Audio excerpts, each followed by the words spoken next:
যেতে বলবেন, ভেতরে ঢুকতে বলবেন, আর ঢুকে ভেতরেও বলবেন মা মাটি মানুষ জিন্দাবাদ, আর ভেতরে বলবেন বিজে, আর মেশিন বলবে পি, আর ভোট হয়ে গেল বিজেপিতে। আর জিতেন্দ্রের আগে আমাদের এই পাণ্ডবেশ্বর বিধানসভার আবার বিধায়ক হিসাবে আমরা পুনর্নির্বাচিত করে আমাদের কলকাতায় আমরা বিধানসভায় পাঠাবো, এই অঙ্গীকার আমাদের তপশিলি মোর্চার পক্ষ থেকে আজকে করছি। আমরা একটা ছোট্ট গল্প বলে আমার বক্তব্যের বিরাম দেবো। আমি বেশিক্ষণ বক্তব্য দেবো না, বাকি সবাই অনেকজন আছে।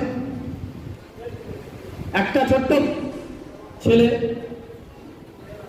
একটু চাকরি বাকরি নেই, তাই একজন আমাদের মতো ছেলে আর কি, যিনি চাকরি খুঁজতে বাইরে গেছেন, পশ্চিমবঙ্গে ছিলেন, সেগুলো হারিয়ে গেছে, আর একটা পার্কের মধ্যে বসে আছে, মনে দুঃখে বসে আছে, কি করবেন? তো একজন ভদ্রলোক পাশ দিয়ে কাটছিলেন এবং উনি বললেন যে ভাই কি হয়েছে, কি সমস্যা? বলছে দাদা আমি তো চাকরি খুঁজতে এসেছিলাম, পশ্চিমবঙ্গে চাকরি নেই, তাই এখানে চাকরি খুঁজতে এসেছিলাম, কিন্তু সার্টিফিকেটগুলো হারিয়ে গেছে, কি করবো বুঝতে পারছি না। তো উনি বললেন ঠিক আছে, কোনো অসুবিধা নেই, এক কাজ করুন, আপনি কাল সকালে আমার অফিসে আসবেন। মঞ্চে উপস্থিত ভারতীয় জনতা পার্টি তপশিলি মোর্চার সভাপতি, অবজারভার, এই বিধানসভার আমাদের অবজারভার, আমাদের এই বিধানসভার কনভেনার, কো কনভেনার, 4 মণ্ডলের সভাপতি, জেলা নেত্রী সুরাজি আছেন, তপশিলি মোর্চার 4 মণ্ডলের সভাপতি, যুব নেতৃত্ব আছে, এ মঞ্চের সামনে আপনারা যারা উপস্থিত হয়েছে, প্রথমেই আমি আপনাদের কাছে কৃতজ্ঞতা জানাই যে আপনারা আমাকে রক্ষা করেছেন। পাণ্ডবেশ্বর বিধানসভায় বিগত 5 বছর ধরে বিধায়ককে কাজ করতে গিয়ে এই লাউদুয়া ব্লকের বিভিন্ন অঞ্চলে আমাকে বালি চৌধুরীর সঙ্গে ঘর করতে হতো, আমাকে এমন লোকেদের সঙ্গে ঘর করতে হতো যারা গরিব মানুষের ইন্দিরা আবাসনের অর্থ এলেই সেখান থেকে 20,000 টাকা কমিশন দিত। আমাকে এমন লোকেদের সঙ্গে ঘর করতে হতো যারা দুপুর বেলায় মদ্যপ অবস্থায় মায়েরা বোনেরা পুকুর ঘাটে গেলে সেখানে গাছতলায় দাঁড়িয়ে থাকত। এই ধরনের ব্যক্তিদের সঙ্গে আমাকে ঘর করতে হতো। ঠাকুর আমাকে রক্ষা করেছে যে সেখান থেকে আমি বিদায় নিতে পেরেছি এবং ঠাকুরের কাছে কৃতজ্ঞতা জানাই, ঠাকুরের পায়ে প্রণাম জানাই যে তিনি এমন এক পরিবারে আমাকে পাঠিয়েছেন যে পরিবারের সদস্যরা আত্মসম্মানের সঙ্গে ভারতীয়তা বোধ, দেশের প্রতি ভালোবাসা এবং আমাদের ধর্মের প্রতি ভালোবাসা সবটাকে সামনে রেখে একটা দল পরিচালনা করছে। আমি আপনাদের কাছে কৃতজ্ঞতা জানাই যে মাত্র 2 তারিখে আমি এই দলে যোগদান করেছি এবং বিগত 5 বছর ধরে একটা দলের হয়ে মূলত সামনাসামনি আপনাদের সঙ্গে লড়াই হয়েছে, কিন্তু আপনারা সব ভুলে গিয়ে মোদিজির হাত শক্ত করার জন্য এবং বাংলার উন্নয়নের কথা ভেবে আমাকেও আপনাদের পরিবারের সদস্য করে নিয়েছেন এবং আমার সমর্থনে আপনারা দাঁড়িয়েছেন। আমি সবার প্রতি কৃতজ্ঞতা জানাই। একজন বলছিল, সঞ্জীব বলে বলছিল যে যারা খেলা হবে বলছিল, তারা আর খেলা হবে স্লোগান দিচ্ছে না। সঞ্জীবকে বলি যে নির্বাচন হতে দাও, 2 তারিখ বিকেলে যারা এতদিন বলছিল খেলা হবে, তারা সঞ্জীব তোমার কাছে গিয়ে বলবে, সুজন তোমার কাছে গিয়ে বলবে সুজন দা একটা খেলা হবে, তুমি বলবে কেন? বলে চপ মুড়ি বিক্রি করবে। তারা সঞ্জীবকে গিয়ে বলবে সঞ্জীব দা একটা খেলা হবে, সঞ্জীব বলবে কেন? বলবে পকোড়ি বিক্রি করবো, ওটাতে ঘুরে ঘুরে পকোড়ি বিক্রি করবো। তো যারা যারা বলছিল খেলা হবে, 2 তারিখ থেকে তারা বলবে ভাই একটা খেলা হবে, কেননা আর ঘর দুয়ার চালানো মুশকিল হয়ে যাবে, বালির পয়সা কয়লার পয়সা আর আসবে না, তারা খেলার পিছনে ছুটবে। আমি আপনাদের কাছে অনুমতি নিয়ে আমি ওই তিনটে আমাদের সৈনিকদেরকে ডাকবো মঞ্চের সামনে, আপনারা যদি অনুমতি দেন, যারা আমাদের জন্য লড়াই করতে গিয়ে কাল কেস খেয়েছে। আসু বাবা চলে আয় না, ওই তিনজন আমাদের গোপী, ওই তিনজন আমাদের দেয়া এখন করছিল, জোর করে একটা ঘরে ভর্তি করে এদের কাছ থেকে একটা পিস্তল খুঁজে দিয়ে কাল থানাতে পাঠিয়ে দিয়েছিল যে এদের কাছে থেকে আর্মস পাওয়া গেছে। সবাই থানাতে গিয়ে গর্জে উঠেছেন এবং বলেছেন যে আমাদের ছেলেদেরকে যদি আর্মস কেস দিয়েছো তাহলে আগামী দিনে তোমাদের বিপদ। এবং আজ ভালো লাগছে যে আমাদের নেতৃত্বে চাপে এদেরকে কিন্তু আর্মস কেস দিতে পারেনি এবং স্বাগত জানাচ্ছি। এবং আরেকটা অনুরোধ আপনাদের কাছে করবো, আমাদের নেতৃত্বের কাছে, যে আমরা ক্ষমতায় আসার পর পাণ্ডবেশ্বর বিধানসভা আপনারাই পরিচালনা করবেন। আমার ছোট্ট অনুরোধ যে কর্মসংস্থানের সুযোগ এলে আমি সুজনকে বলবো, সন্দীপকে বলবো, গোপীকে বলবো, সবাইকে বলবো, কর্মসংস্থানের সুযোগ এলে আপনাদের কাছে অনুরোধ করবো এই তিনটা ছেলের কর্মসংস্থানের ব্যবস্থা যাতে আমরা করতে পারি। ওরা যাকে যাকে কেস দিবি আমরা তাকে তাকে চাকরি দেবো, দেখি এবং আজ থেকে একটা বিভিন্ন অঞ্চলে প্রচার করুন আমাদের যে ছেলেদেরকে কেস দিয়েছে আমরা ক্ষমতায় এলে কর্মসংস্থানের সুযোগ হলে প্রথমে তাদেরকে এই কর্মসংস্থানের আমাদের দলের জন্য যারা কেস খাবে, আমাদের দলের জন্য মার খাবে, তাদেরকে আমরা বুকে আঁকড়ে রাখবো, তাদেরকে আমরা দূরে রাখবো না। তারা আমাদের দলের সম্পদ, তারা মোদীজি সম্পদ হিসাবে তারা সারা জীবন থাকবে।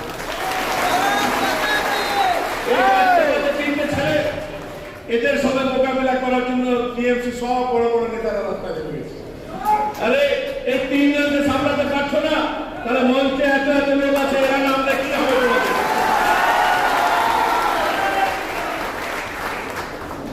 আমি বলি যারা এদের সঙ্গে অস্ত্র পাঠিয়েছিল, এই তিনটা বাচ্চারই বয়স কম, তাদের পড়াশোনার বয়স, যারা অস্ত্র দিল তারা একবার ভাবলো না যে এদের নামে যদি অস্ত্র আইনে কেস হয় সারা জীবনে চাকরি পাবে না? একবার ভেবেছে এটা? একবারও ভাবেনি। তারা আমাদের এই অঞ্চলে মানুষকে ভালোবাসে না। হতে পারে কোনো হালকা ফুলকা লড়াই হতেই পারে, কিন্তু তাই বলে ছোট ছোট বাচ্চাদেরকে অস্ত্র আইনে মামলা করার চেষ্টা করা, চলে যাবো আবার 2 তারিখ দেখা করবি, ঠিক আছে সবার সঙ্গে, আর চাকরির সুযোগ হলে কি এদের হবে নাকি? হবে একদম। আসুন না, আজ থেকে যারা আমাদের জন্য কেস খাবে সরকারের তারাই প্রথমে চাকরি পাবে।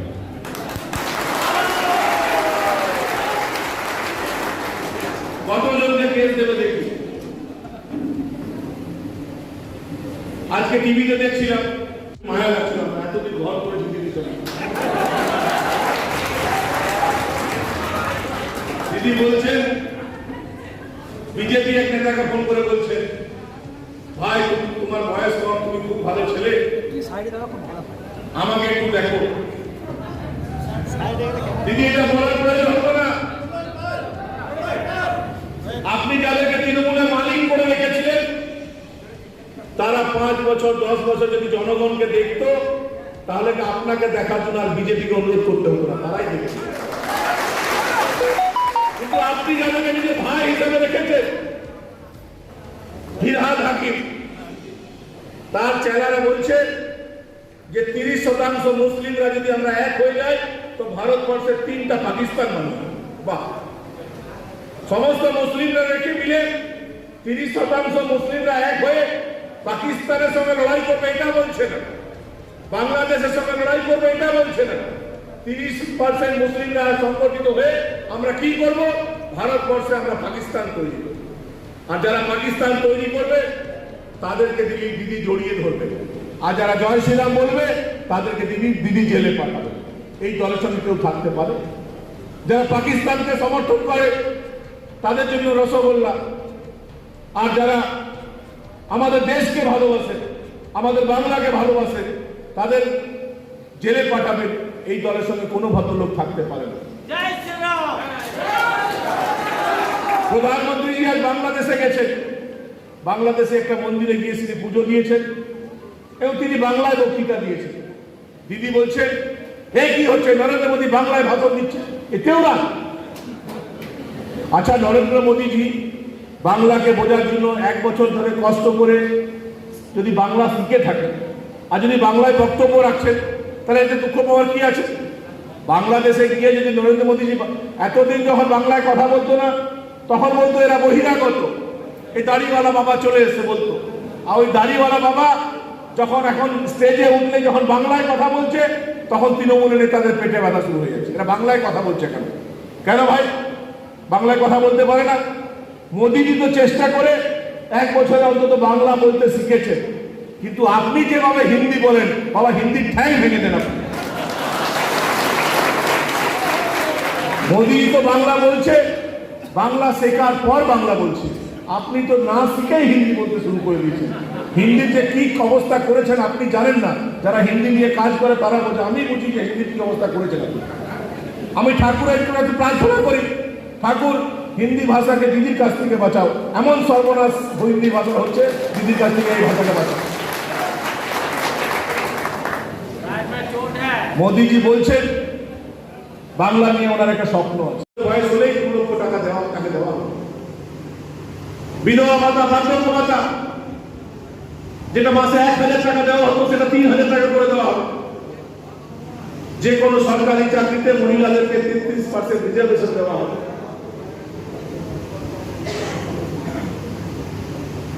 কেজি থেকে পিজি মহিলাদের জন্য, কন্যাদের জন্য এডুকেশন ফ্রি, বিনা পয়সা তারা করতে পারে। একাধিক পরিকল্পনা মোদী, একাধিক ঘটনা। কই আপনি তো বলতে পারছেন না হ্যাঁ আমি এটা দেব?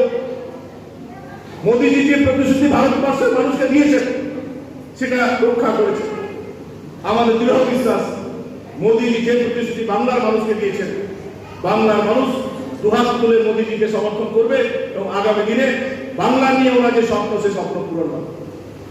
আজকে এটা তপশিলি জাতি উপজাতির আমাদের সেলের আমাদের সম্মেলন, এবং যেটা বলছিল, কে একজন বলছিল যে 136 জন যারা মারা গেছেন নামানোর মধ্যে বলছিল, তাদের মধ্যে সিংহভাগ যারা হত্যা হচ্ছে রাজনৈতিকভাবে, তারা তপশিলি জাতি। তপশিলি জাতিদেরকে তারা ঘৃণা করে। এবং আমার বলতে নেই, কিন্তু তবুও না বলে থাকবো না। অন্য বেশি দূরে যেতে হবে না, আপনার লাউদোয়া ব্লকে আমি অনেক বিয়ে বাড়িতে দেখেছি, একটা কাজ আগে খাবার খেয়ে নেবে, তারপর তপশিলি জাতিদেরকে বসতে খেতে দেওয়া হয় না? একটা বিয়ে বাড়ি দেখেছেন যেখানে পরিবেশন করা হচ্ছে, সেখানে তপশিলি কোনো জাতি কোনো লোক যদি পরিবেশন করতে গেল, সঙ্গে সঙ্গে মালকিটা কেড়ে নেওয়া, তুই বস না আমরা করছি, তুই বস না আমরা করছি। হ্যাঁ কেন ভাই? ও যদি একটু পরিবেশন করে দিল, তখন সে অচ্যুত হয়ে গেল, খুব ঘৃণা। আর ভোটের বেলায় খুব ভালো, তপশিলি জাতি ভোট নেবে। আমিও তো ব্রাহ্মণ। গোপী, তোরা আছিস তো? খুব কম দিনের পরিচয়। তোরা আমার ঘরে গেছিস তো? দেখেছিস কোনো বাদ বিচার দেখেছিস? আমার ঘরে ঢুকার অধিকার আছে না? আমার ফ্রিজে তোর হাত দেওয়ার অধিকার আছে না? আমার ঘরে থালা তুলে খাবার পার করার অধিকার আছে না? রাজনীতি যখন করবেন, যেটা বলবেন অন্তর থেকে করবেন। অন্তর থেকে তপশিলি জাতি উপজাতিকে ঘৃণা করবেন, আর ভোটের জন্য নাটক করবেন। দুটো একসঙ্গে চলতে পারে।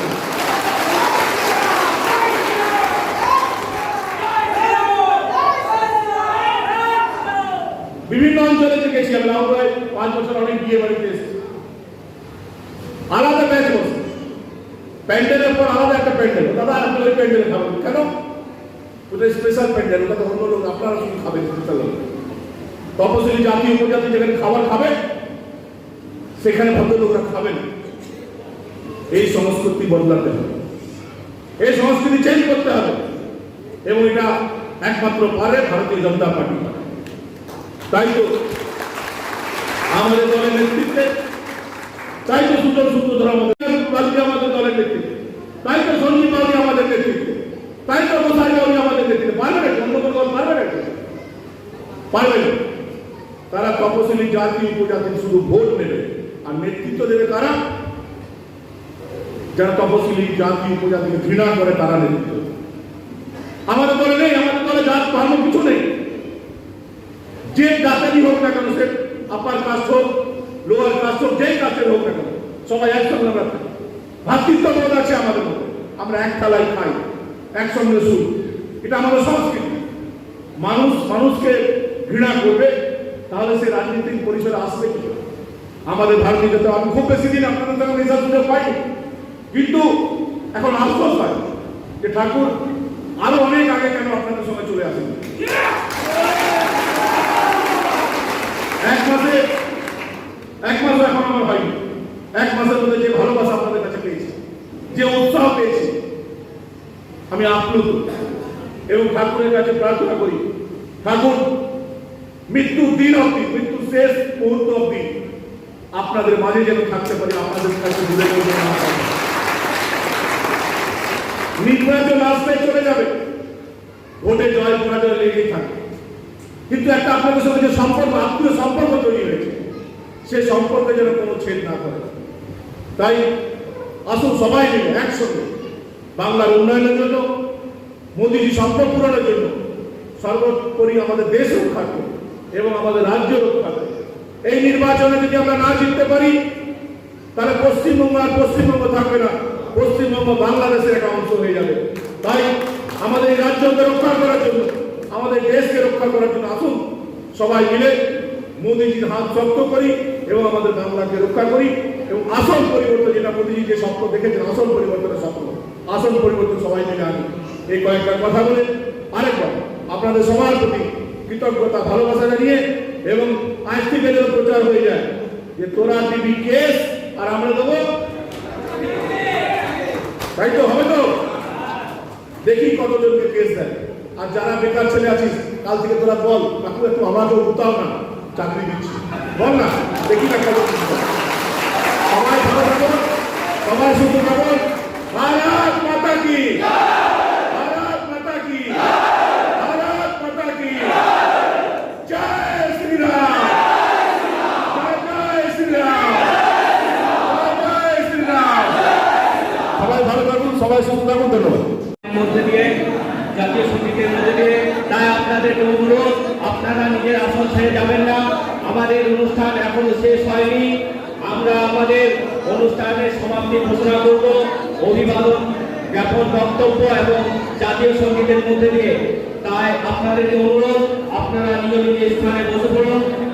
আমরা মোর্চার পক্ষ থেকে অসংখ্য ধন্যবাদ এই হলটাকে অ্যারেঞ্জ করার জন্য, আমরা আপনাদের কাছে কৃতজ্ঞ এবং সকলকে, আমরা এখানে যারা সম্মানীয় ব্যক্তি এসেছেন, আপনারা সবাই এসেছেন এই মঞ্চে, এই হলে আসার জন্য সকলকে জানাই গৌরী অভিনন্দন এবং ধন্যবাদ।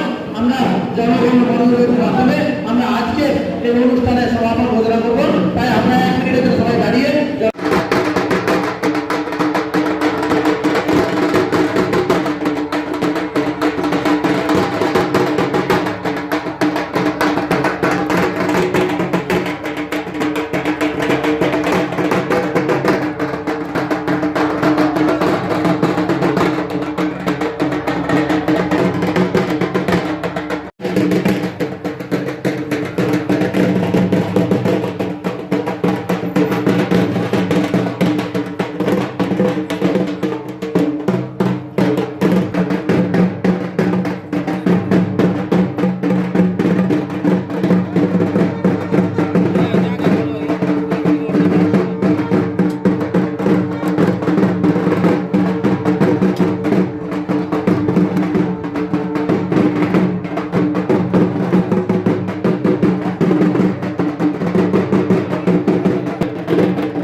ব্যানার্জির একটা অডিও ক্লিপ নিয়ে প্রচুর তোলপাড় হয়েছে, সে পরিপ্রেক্ষিতে আপনার কি বক্তব্য?